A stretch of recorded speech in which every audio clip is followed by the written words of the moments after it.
After going 9-4, beating Rutgers in their bowl game, the Kansas State Wildcats are returning Avery Johnson at the quarterback position. He's a really solid dual threat guy, and I think he's going to lead a very potent Kansas State offense this season.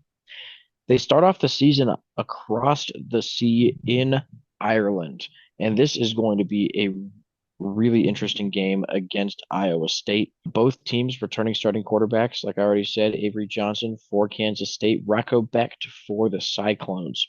And Iowa State going to have a really solid team once again this season. They fell one game short of the college football playoffs, getting blown out in the conference championship by the buzzsaw that was the Arizona State Sun Devils. They'll be right back in the mix this year with a very solid team once again. And as you can see the percentage there, this game is about as 50-50 as it gets. However, we are going with Kansas State.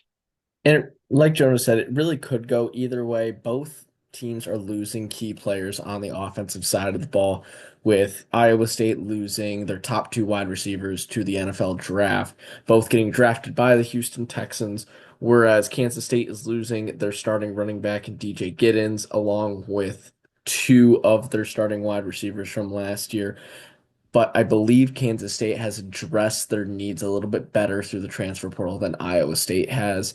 I think Iowa State can still be very good, but offensively going to be very even, maybe slightly leaning towards the Wildcats. And defensively, I think the Wildcats have done a great job of finding good youth in the transfer portal to replace their secondary, along with returning phenomenal players on the defensive line. So starting off the season 1-0 in week 0. Week 1, they take on North Dakota. That's going to be an easy win here. North Dakota's not going to stand much of a chance against the Wildcats. And then Army the following week. Army had a very great season last year, one of their best in program history. Actually won their conference as well.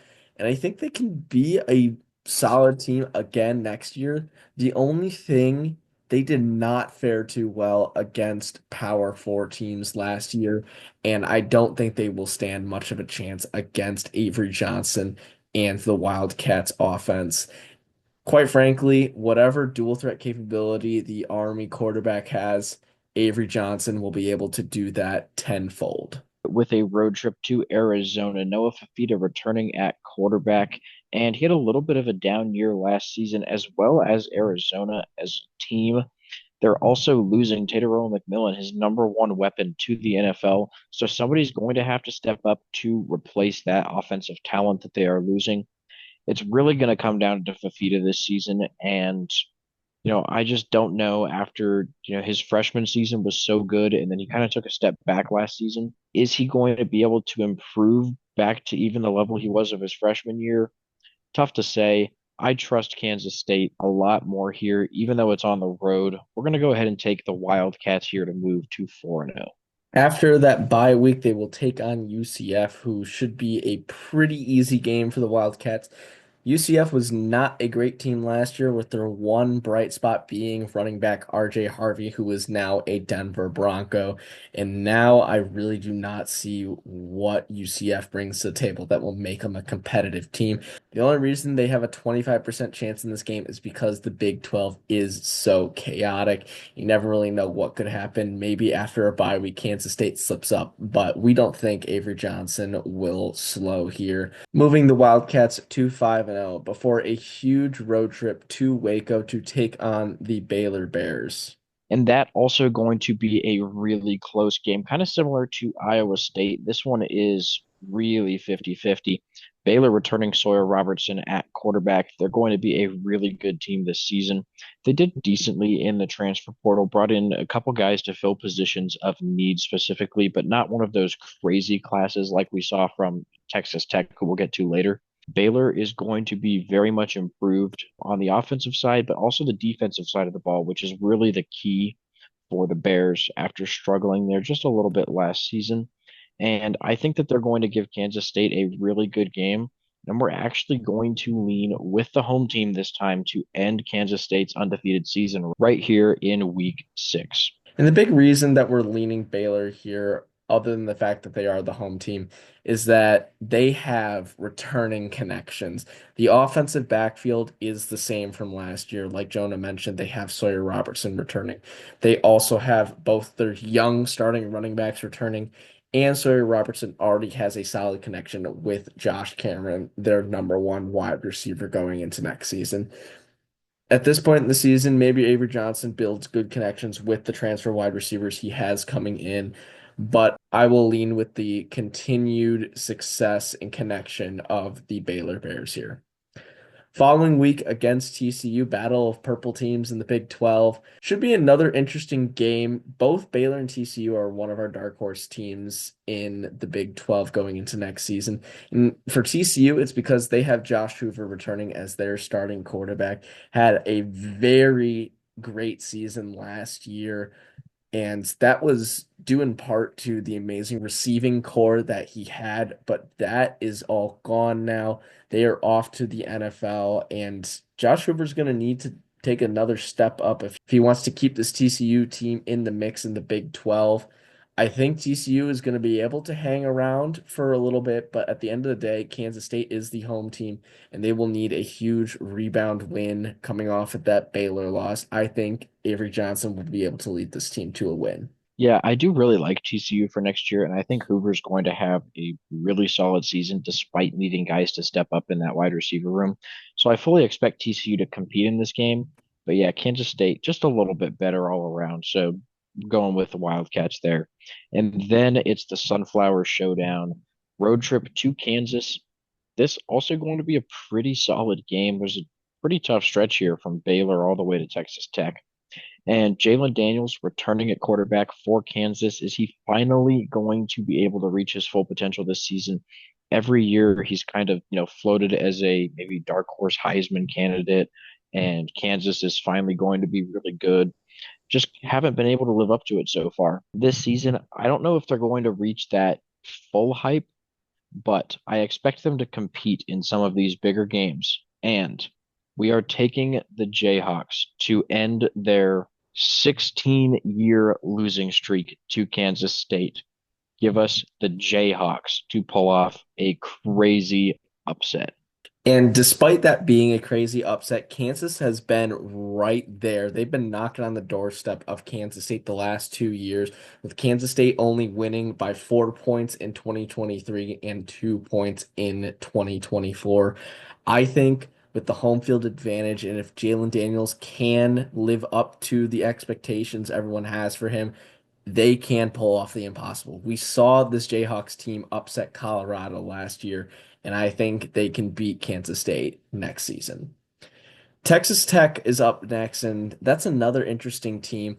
Much like Baylor and TCU, we really, really like this Texas Tech team, bringing in the number two overall transfer class, along with having completely new and revamped football facilities, returning their starting quarterback in Darren Morton. Everything is pointing in the right direction for this Texas Tech team. The only problem here is that they will have to play Kansas State on the road once again after a huge loss, especially in a rivalry game. I think Kansas State is going to be furious and is going to beat the brakes off of Texas Tech, not for anything the Red Raiders did, but because they need to set an example if they want to stay in contention for the college football playoffs. Kansas State will move to 7-2 to keep their playoff hopes alive. After the bye week, back-to-back road trips, the first one to Oklahoma State. The Cowboys going to be probably even worse than last year, losing Ollie Gordon, although he didn't contribute nearly as much as people were expecting him to last season. I think the Cowboys are really going to struggle this year. There's really nothing to look forward to about this team. Nobody really expected the drop off we saw last year, but it's hard to see them just rebounding immediately. So I think this will be a pretty easy win for Kansas State. And then a road trip to Utah. The Utes also going to be a really good team this year. Devin Dampier coming in from New Mexico to be the starting quarterback. Hopefully, he'll provide a little bit more stability at the position than we've seen the past few years with Cam Rising just constantly being injured. I think that was one of the main factors that led Utah to their shocking 5-7 season last year. The Utes, I do believe, have the ability to bounce back this season. They should be improved all around. Kyle Whittingham, great head coach. I think that they are going to be able to compete in a lot of games, but overall, Kansas State just a little bit better. I am going to lean with Avery Johnson and the Wildcats in this one, but it will be a very, very close game. Then to finish off their season, they are back home facing off against Deion Sanders and the Colorado Buffaloes. Colorado losing both Shadur Sanders and Travis Hunter to the NFL, the two biggest playmakers on this team. Travis Hunter on both sides of the ball. And I really don't know what to expect from this Colorado team. I think they are bound for some regression. It's just a matter of how much. And a lot of that hinges on the back of incoming Liberty transfer quarterback, Caden Salter. If he can play at a high enough level to just keep this Colorado offense afloat. And if the defense can still make some strides to shut down some of these high level offenses in the Big 12, Colorado can still hang in the Big 12. I don't know if they're going to be able to compete for a conference championship like they did last year, but at the end of the season, when Big 12 play is the most chaotic, I anticipate a huge Colorado upset that will ruin the Kansas State Wildcats' chances of making the college football playoffs as they will fall to 9-3. Yeah, our way too early projections were 8.4 and 3.6, and we had Kansas State going 10 and 2 originally.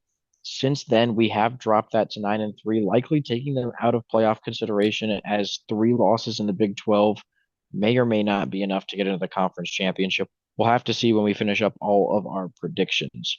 The projection has dipped just slightly to 8.35 wins, 5.75 and 3.25 in the Big 12. The floor for the Wildcats is going to be 7-5. There are quite a few difficult games on the schedule. We still expect them to make a bowl game. Probably 7-5 is really the worst we could see them do. They'll win at least a couple of those. Just too talented of a team to not get at least 7 wins. And then the ceiling going to be 11-1. I know it's a tough schedule, but Kansas State has a really good shot to come out of the Big 12. And I think they're going to be a super solid team. Avoiding Arizona State and BYU also super helpful. So really got a good chance to maybe push for the playoffs, but we're going to go in the middle of that floor and ceiling with our prediction at 9-3. So thank you guys for watching. Please make sure to like and subscribe, and we will see you in our next video.